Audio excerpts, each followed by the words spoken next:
Good evening, everyone.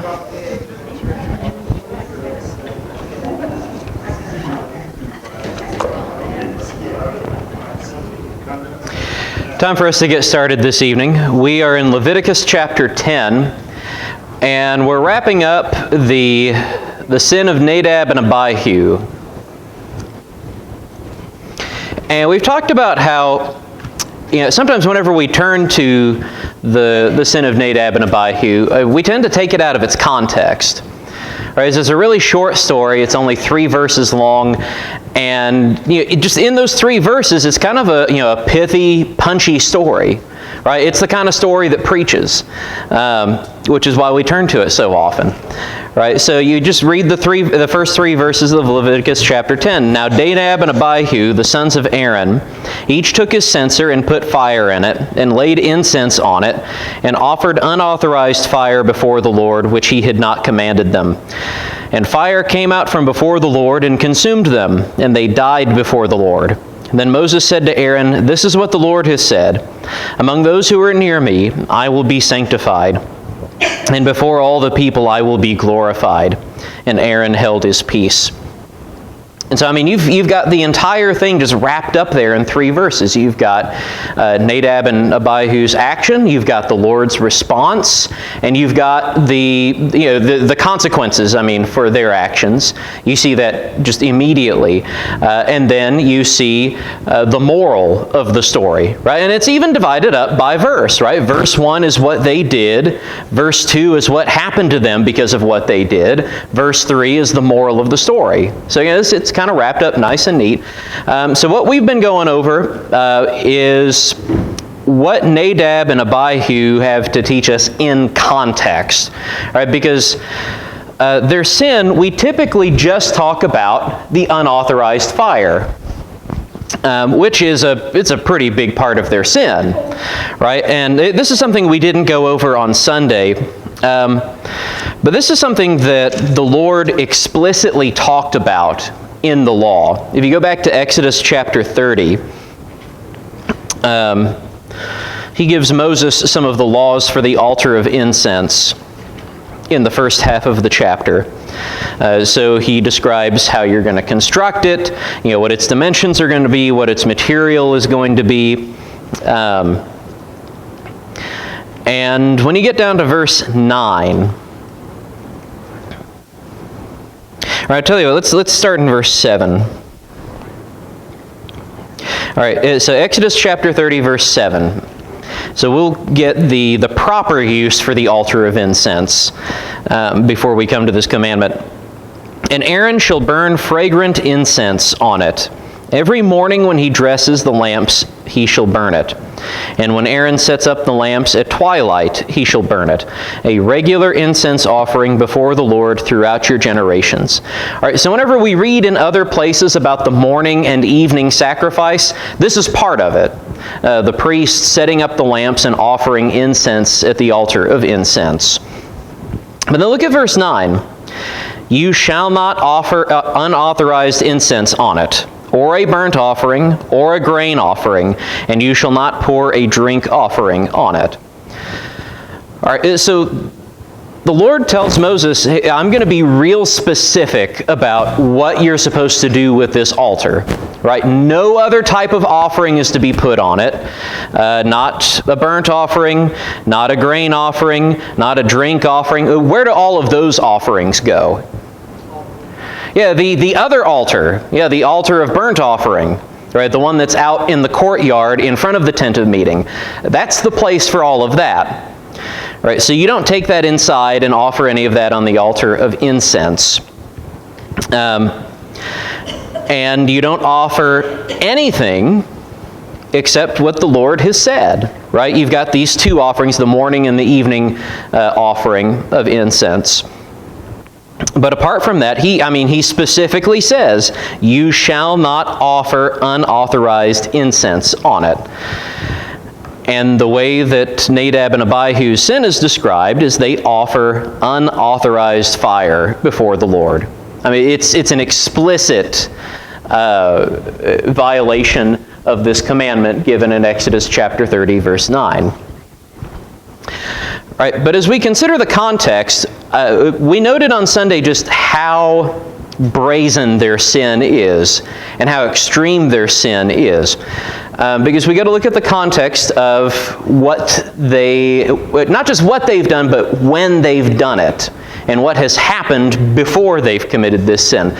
So let's start this way. First off, who are Nadab and Abihu?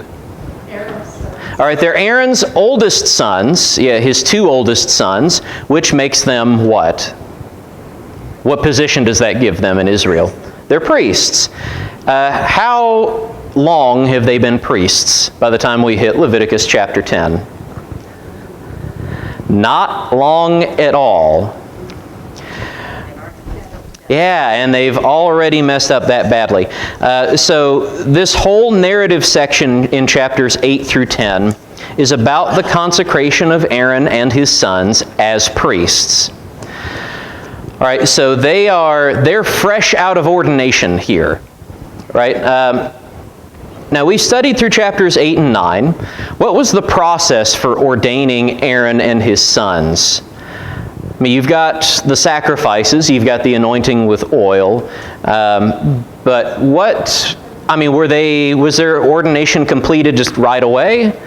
Or, okay, you've got the sprinkling of oil, you've got the sprinkling of blood, you got the marking on their lobes, their thumbs, their big toes, all on the right side. But then after that, after all of the sacrifices and after the anointing with oil and everything, are they ordained right away? No. How long does it take? 7 days. Yeah. Now what are they doing for those 7 days? Y'all remember? Yeah, they have to stay inside of the tent of meeting. All right, and we read all of that in chapters, I forget exactly where it was. It's in the course of chapters 8 and 9. They have to stay in the tent of meeting for a full week. And that's the process of their ordination being completed, right? It's almost like, instead of there being some sharp dividing line between them being unordained on the one side and being ordained on the other side, it's like a progress bar, right? If you've ever done anything on your computer and you get one of those annoying progress bars, you watch it fill up. That's kind of like, if you wanted to picture the process of their ordination, it's like that. During that week, they're being ordained, but they haven't been finished. Yeah, David? How long have they been in training, though? They were young men when they started. As young men, they'd have been in Egypt. So they're still in the wilderness, right? They've just come out, and the Lord is delivering all of this fresh to Israel. So a lot of this is relatively new to Aaron and to Nadab and Abihu and Eleazar and Phinehas. But I think that's kind of the point of the 7 days, is that they're setting themselves apart for this task. Now, the Lord has given them these commandments through Moses. They've heard everything, right? And they're in the tent for 7 days. Can you imagine, hanging out in here for 7 days? Getting ready to, imagine we were all being ordained as priests. Right? We're a nation of priests, Peter says, if I can stretch that one till it breaks. Imagine all of us just hanging out in here for a week. All right, and then on the 8th day, right, the day after that week is completed, then you start your priestly service, offering all of these sacrifices. And then along come Nadab and Abihu, the day after they finish their ordination, the first day that they're offering sacrifices on behalf of the people before the Lord, and they do this. Okay. Wayne? I'm ashamed to even ask this. Okay. I'll tell you that. It's because I am what I am. Oh, how did they take care of all their necessities while they were in the tent? We're not told. I know we're not told, but Yeah. I don't know. They made it through the wilderness for, 40 days for 40 years rather, with having all of their needs taken care of. Who knows? We're not told. Maybe it was a miracle. well, they kept their clothes without. And that's the thing, yeah. They have to be, that whole week that they're in there, they're dressed up in this holy garb, right? And they've got the blood on them, right? So it's not like they just showed up, in their t-shirt and shorts and were sitting in the tent of meeting for 7 days. They were dressed up in their holy garb. They had been anointed with the Lord's anointing oil. They had been marked with the blood, and they had sat in that tent for a week. And even after that, they do this. But as we said on Sunday, their sin was not just the offering of unauthorized fire. We also have to consider the closer context. All right, so what happened on that 8th day? First off, we need to remember that this is all public. Right, so at the ceremony of their ordination in chapter 8, right, the whole congregation of Israel is present. Everybody's there. Everybody sees it. On the 8th day, when they come out, at the very least, the elders are together. Right, so this is a public thing that's going on. Whenever we read in chapter 10 that Nadab and Abihu are going to fetch the incense, and they offer this incense in their censers, it's not something that they're doing in private, like in secret, trying to sneak a false sacrifice to the Lord. Wayne? Okay, so if it's in public and they're inside the tent, then the tent must have been wide open or something. Many people to be gathered around in front of that tent to see this, it had to be, something they could see. Because if they were inside the tent, they would have to go inside to get the censer and get the incense. No, I'm saying, they will have known about the consecrating, which would have taken place inside the tent, right? The consecrated, all of the ceremony of ordination, if I remember correctly, happens in the courtyard. Right, because the offerings are offered on the altar of burnt offering, which is in the courtyard. Then they go in the tent, then they come out, right, and this happens in chapter 9. On the 8th day, Moses called Aaron and his sons and the elders of Israel. And he said to Aaron, "Take for yourself a bull calf for a sin offering and a ram for a burnt offering, both without blemish, and offer them before the Lord. And say to the people of Israel, take a male goat for a sin offering, and a calf and a lamb, both a year old without blemish, for a burnt offering, and an ox and a ram for peace offerings to sacrifice before the Lord, and a grain offering mixed with oil, for today the Lord will appear to you." All right, so Aaron comes out to offer these sacrifices and also instruct the people to bring their sacrifices. All right, so all of this is happening in the courtyard in front of the tent of meeting. So there is a public nature to this, and you can see this in the way it plays out, right? Because at the end of all of that, after all of the sacrifices have been made, here's the response at the end of chapter 9. Look in verse 22. Then Aaron lifted up his hands towards the people and blessed them, and came down from offering the sin offering and the burnt offering and the peace offerings. And Moses and Aaron went into the tent of meeting, and when they came out, they blessed the people. And the glory of the Lord appeared to all the people.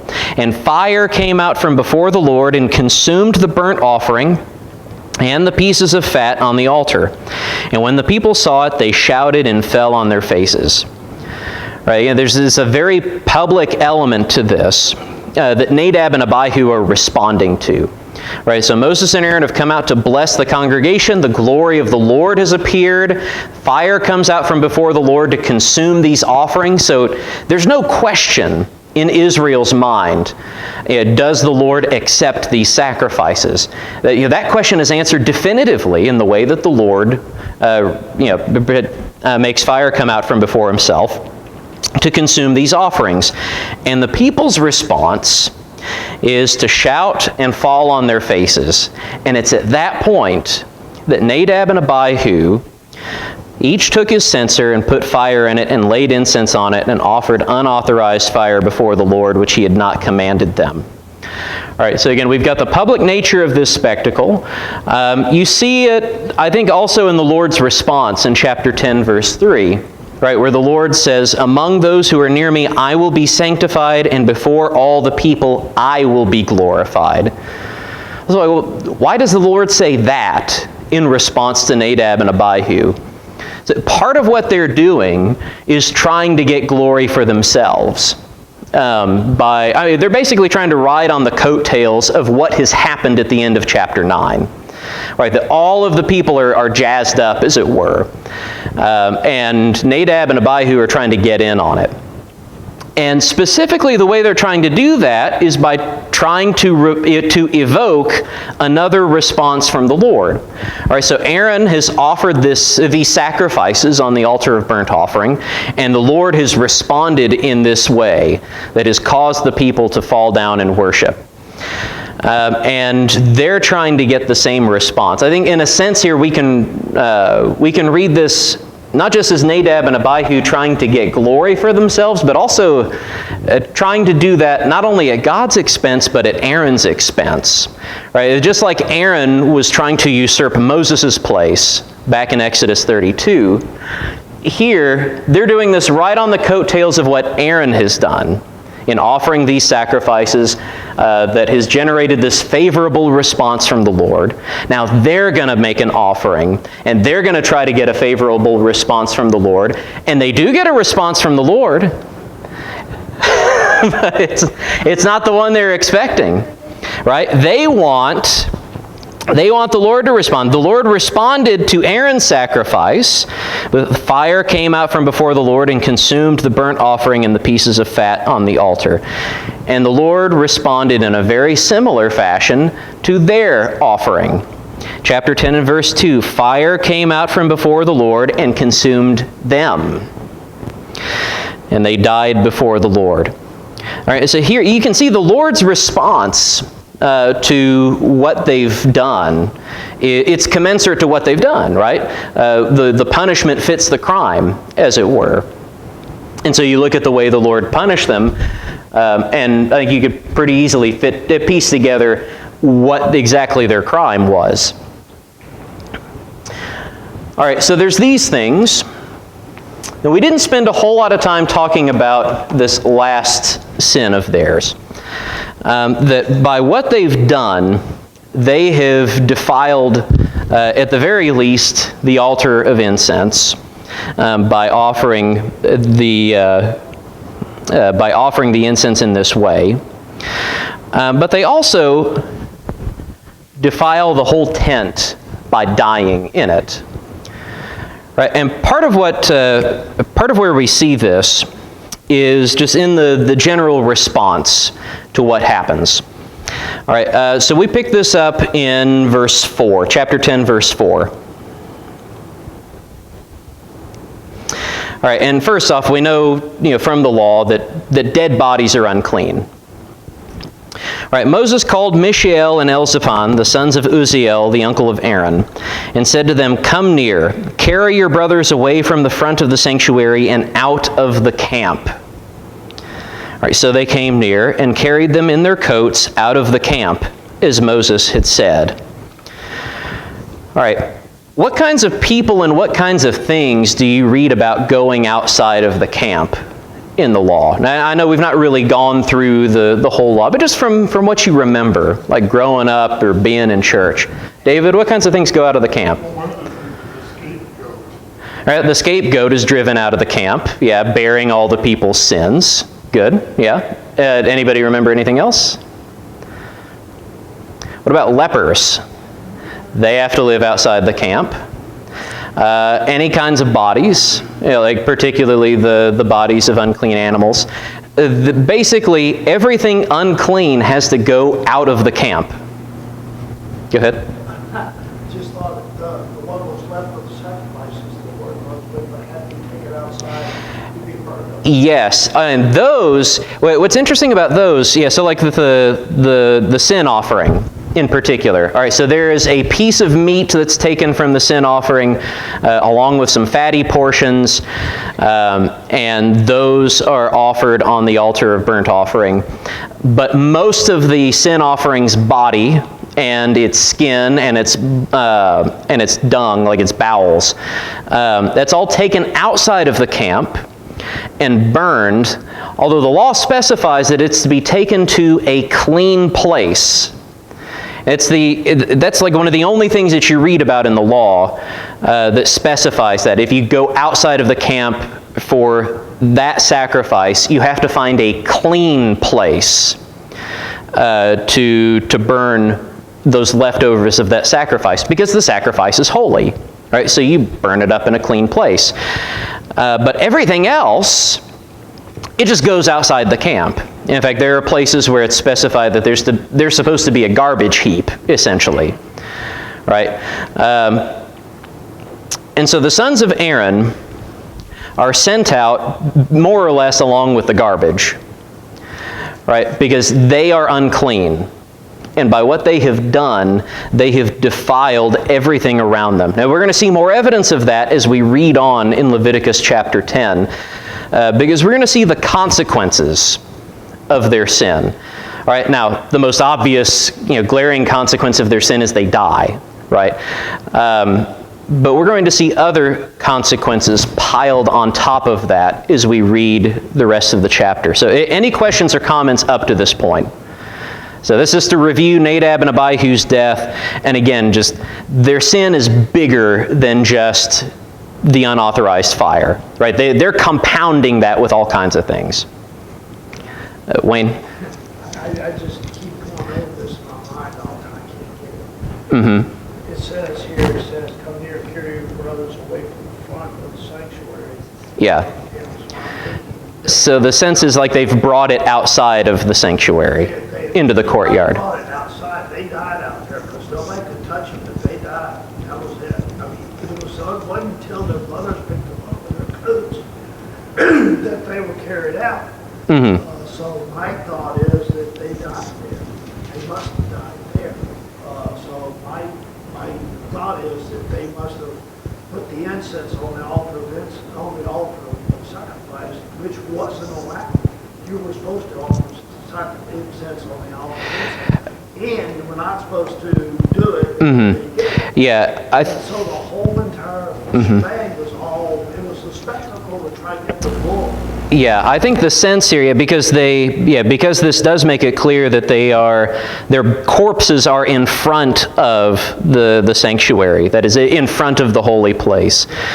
So that implies that they are trying to bring that incense out of the holy place into the courtyard.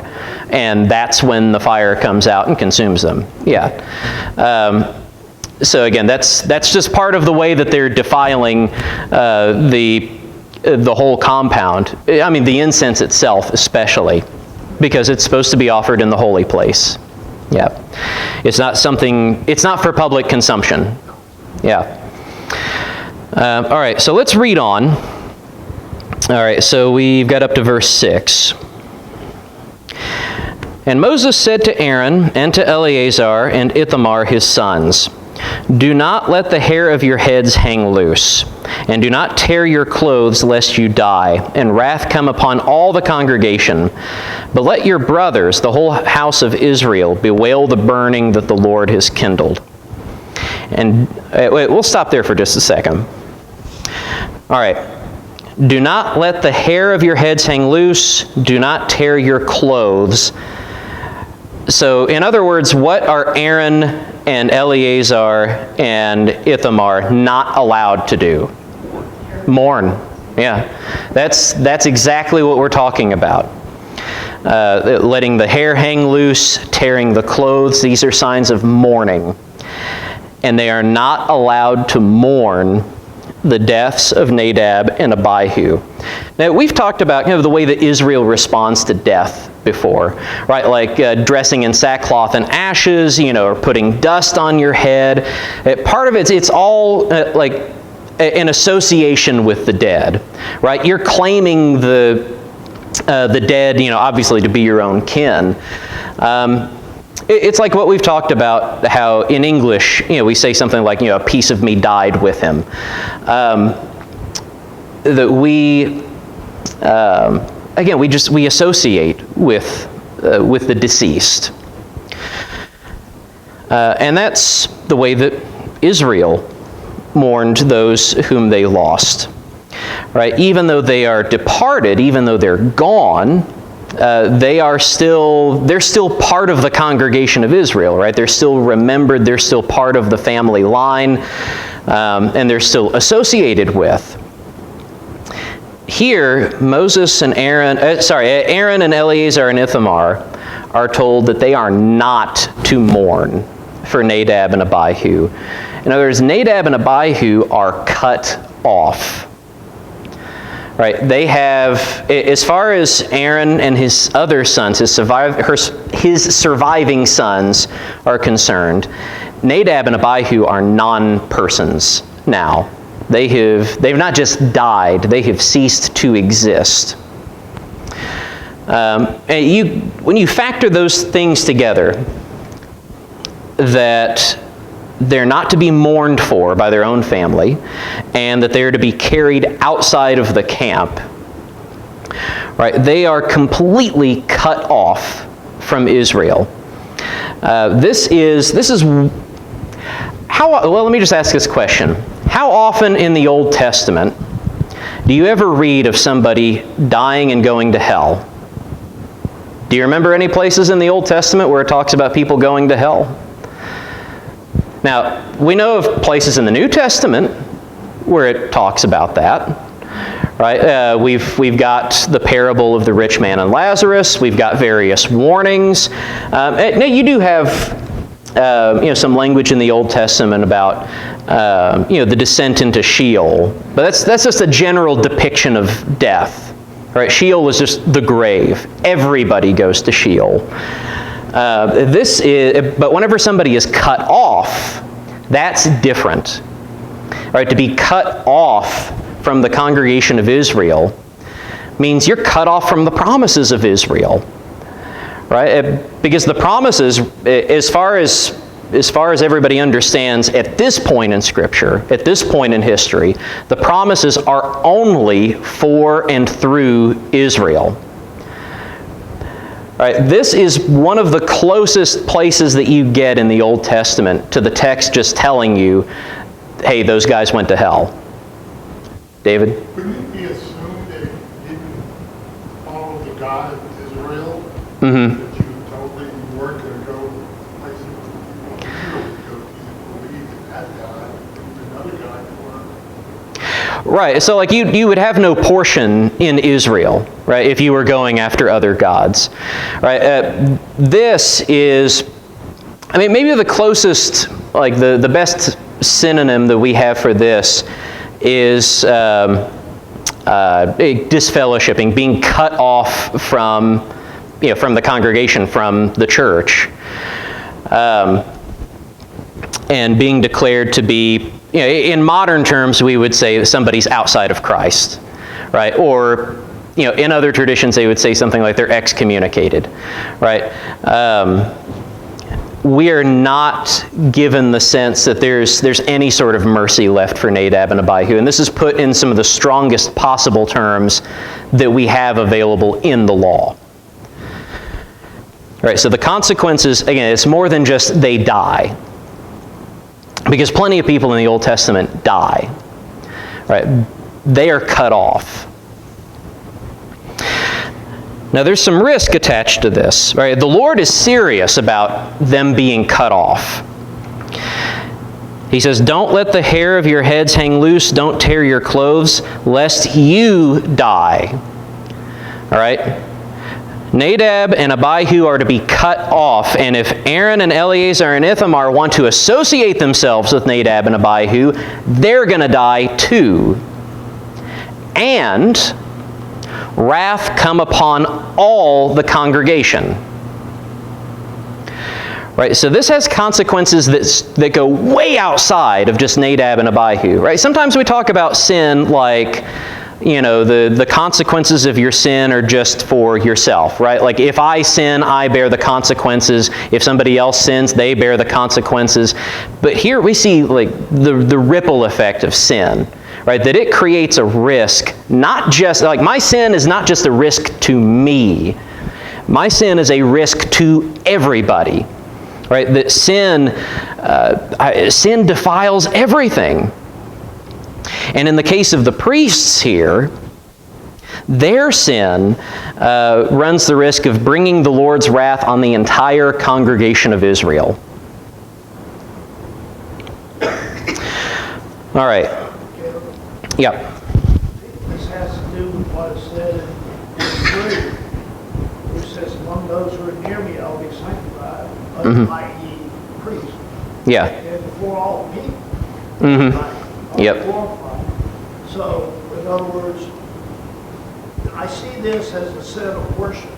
Mm-hmm. And being priest, they're to offer the worship for the people.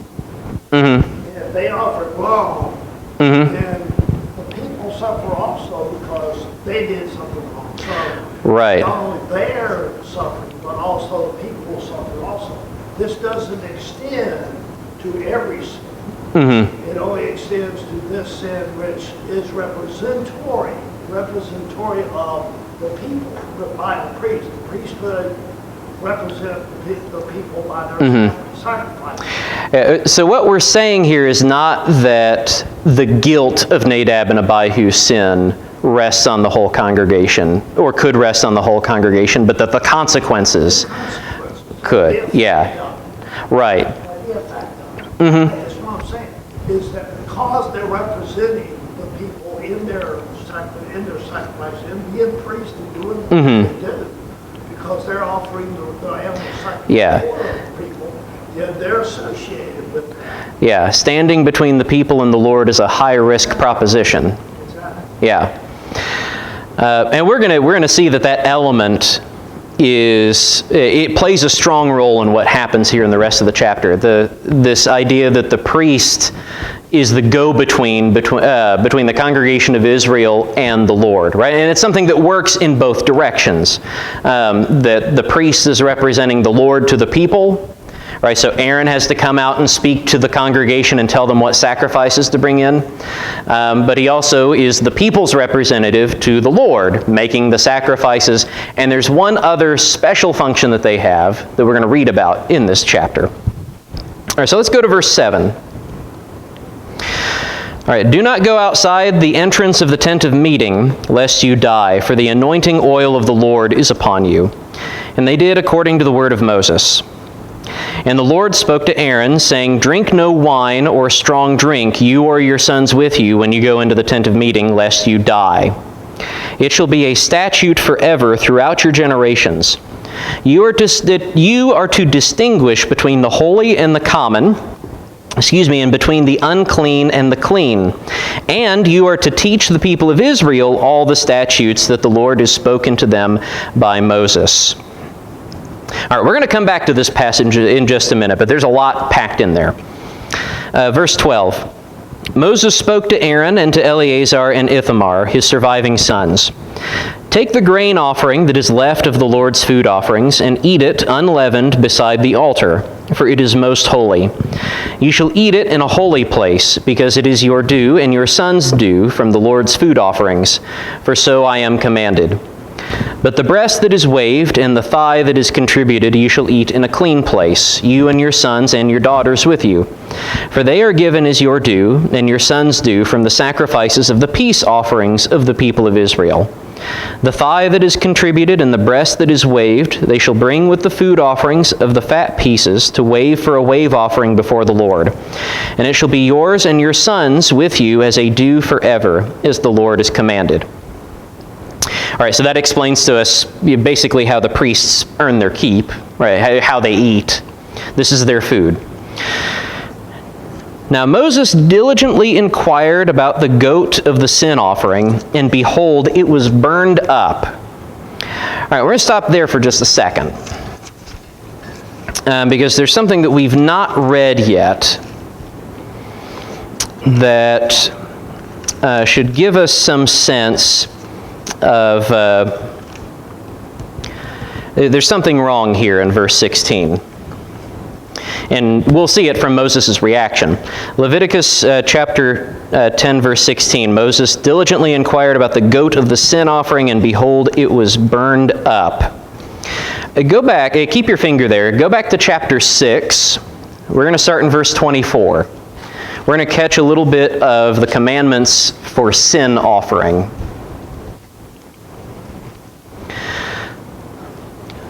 The Lord spoke to Moses, saying, "Speak to Aaron and his sons, saying, This is the law of the sin offering. In the place where the burnt offering is killed, shall the sin offering be killed before the Lord. It is most holy. The priest who offers it for sin shall eat it. In a holy place it shall be eaten, in the court of the tent of meeting. Whatever touches its flesh shall be holy, and when any of its blood is splashed on a garment, you shall wash that on which it was splashed in a holy place. And the earthenware vessel in which it is boiled shall be broken. But if it is boiled in a bronze vessel, that shall be scoured and rinsed in water. Every male among the priests may eat of it. It is most holy. But no sin offering shall be eaten from which any blood is brought into the tent of meeting to make atonement in the holy place. It shall be burned up with fire." Okay, so the sin offering, a couple of times in this passage, is described as most holy. Right? In fact, you have to treat it a special way. Right? If it's boiled in an earthenware pot, the pot has to be broken. Right? Because the pot has, the flesh of this sin offering is holy, right? And it transmits its holiness to other things, right? So whoever touches its flesh shall become holy. So you can't suffer, a pot to be left that has been in contact with this meat. If there's a bronze vessel that's boiled in, it has to be scoured and washed. But what are the priests supposed to do with the sin offering? Eat it. Yeah. They're supposed to eat it. Whoever offers the sin offering is supposed to eat it. And it's not just for anybody, right? It's only for the priest, right? We just read in chapter 10 about other parts of other sacrifices that the priest's whole family, they're permitted to eat from it. Right? So long as it's eaten in a clean place, that's fine. Right? But that's how the priest's family lives, because the priests would have been married, they would have had kids. So they can eat this sacrifice in their home so long as their home is clean. But the sin offering, only the priest can eat, because it is most holy to the Lord. And it has to be eaten in a holy place. Right, so in the tabernacle. It can't be taken outside of the tabernacle. Nobody else is supposed to have contact with it. But it has to be eaten. Now, going back to Leviticus 10, verse 16.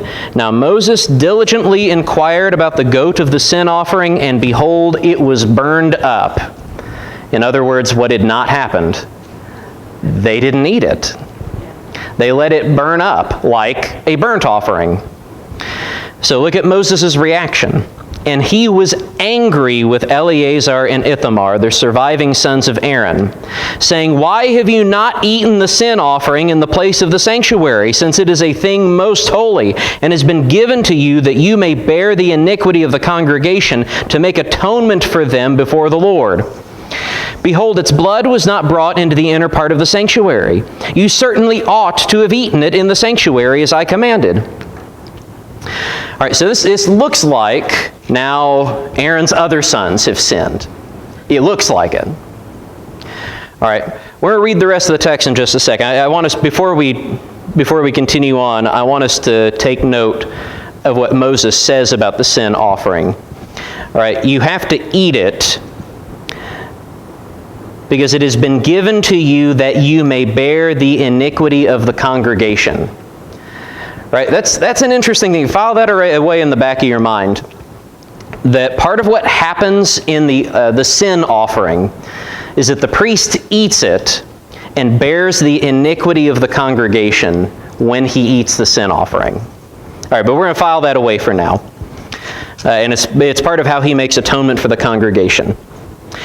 All right, but Moses is angry with Eleazar and Ithamar because they have not eaten this sin offering. And by the way, this is the first sin offering that Aaron has offered on behalf of the people, right? Just like, Nadab and Abihu whenever they went in and they brought out this unauthorized fire, right, that would have been the first time, other than whenever Moses set up the altar of incense in Exodus 40. That would have been the first time that anybody had offered incense. It was the first time that that Aaron's priesthood had offered incense, and they blew it. Now, this is the first time that the sin offering has been offered on behalf of the congregation by Aaron's priesthood. And what's it look like? It looks like, again, they've blown it. The sons of Aaron, all four of them have completely messed up. It looks like, and I keep saying that because let's continue in verse 19. Aaron said to Moses, "Behold, today they have offered their sin offering and their burnt offering before the Lord, and yet such things as these have happened to me. If I had eaten the sin offering today, would the Lord have approved?" And when Moses heard that, he approved. All right, the reasoning sounds kind of weird to begin with, but let's start at this point. By the end of this story, is Moses convinced that they've done right or they've done wrong? Yeah. By the end of the story, he approves whenever Aaron says what he said about the sin offering and why they've not eaten it. It makes sense to Moses, and Moses approves. Do we see any kind of response from the Lord? Or is there any kind of fire that comes out and destroys Eleazar and Ithamar? Well, no, because we're going to see a lot of Eleazar after this, right? He's going to be the high priest after Aaron, and his son Phinehas is going to be the high priest after him, right? So Eleazar and Ithamar are fine. What Aaron appeals to, he says, "Behold, today they have offered their sin offering," that is the congregation. They've offered their sin offering and their burnt offering before the Lord, and yet such things as these have happened to me. What's happened to him? All right, Nadab and Abihu have died. If I had eaten the sin offering today, would the Lord have approved?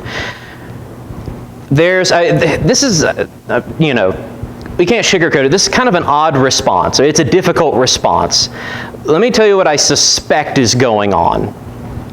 And then if y'all have some suggestions as well, by all means. But we've talked about Nadab and Abihu's sin rippling out from themselves, right? It has a defiling effect. And we've also seen how before the priests can offer sacrifices on behalf of Israel, they have to offer sacrifice on behalf of themselves first. Right? So Aaron in chapter 9, I want to say it was in chapter 9. I get chapter 8 and chapter 9 crossed up in my mind. But whenever Aaron goes, so it starts in chapter 9. Aaron and his sons offer a sin offering for themselves first to purify themselves. Right? And we're going to see that the same pattern in Leviticus 16 and talking about the Day of Atonement. Before the high priest can go into the Holy of Holies, he has to offer sacrifices. First, he offers sacrifice for his own sin. He also offers sacrifice for the sin that's on the tabernacle and on the altar. But he offers for his own sin, and then, only after he has been purified by sacrifice, can he offer sacrifice for the people. Right? It's the pattern you see in Leviticus 9. Aaron is purified first, then he offers the sin offering for the congregation. It happens in the Day of Atonement. The high priest is purified first, then he offers the sin offering for the people. And if Aaron is not able, and if his sons are not able to properly offer the sin offering by eating it, what's that imply? They're no longer purified. Right? They were purified in chapter 9, but now here at the end of chapter 10, they are not able to partake of the sacrifice, implying that they're no longer pure, no longer capable of receiving that sacrifice.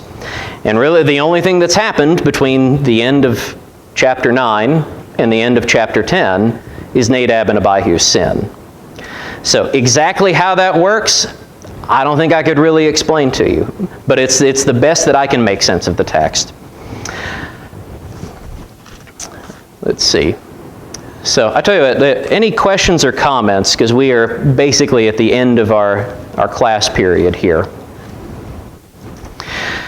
But again, you see the way that the consequences of Nadab and Abihu's sin, it just keeps going. Right? It's not just that they die, it's that now, it wasn't Eleazar and Ithamar that messed up the first sin offering for Israel. It was actually Nadab and Abihu. But the sin offering was still messed up, regardless of, right. And it was the priests that messed it up. Yes. It was supposed to have already been, purified. Yeah. So clearly not purified. Right. And that's the point, is that what Nadab and Abihu have done, is they've not only messed up the sacrifice of incense, they have also interfered with this first sin offering on behalf of the whole congregation of Israel. Jenny? If we had eaten it, would the Lord have approved? it's almost like they weren't sure what they were supposed to do. Right, and Moses, and whenever Moses hears that, he approves, right? So the implication is, what does Moses think? If they had eaten the sin offering, would the Lord have approved of it? Well, Aaron thinks no, and whenever he says that, Moses apparently thinks no, right? If they had eaten the sin offering, the Lord would not have approved. And again, you don't see any kind of reaction against Aaron or Eleazar or Ithamar because of what has happened here. Ultimately, the blame goes back to Nadab and Abihu. All right. So from there, we're basically done with Leviticus. There's just, I tell you, one last thing that I want to note. There was a passage that we kind of skipped over in our reading. Go back to Leviticus chapter 10, verse 10. I just want to read this real quick. You are to distinguish between the holy and the common, and between the clean and the unclean, and you are to teach the people of Israel all the statutes that the Lord has spoken to them by Moses. All right, this is part of the response to the whole Nadab and Abihu situation. Right, they're supposed to stay in the tent, they're not supposed to mourn, they're supposed to continue offering the sacrifices lest they die.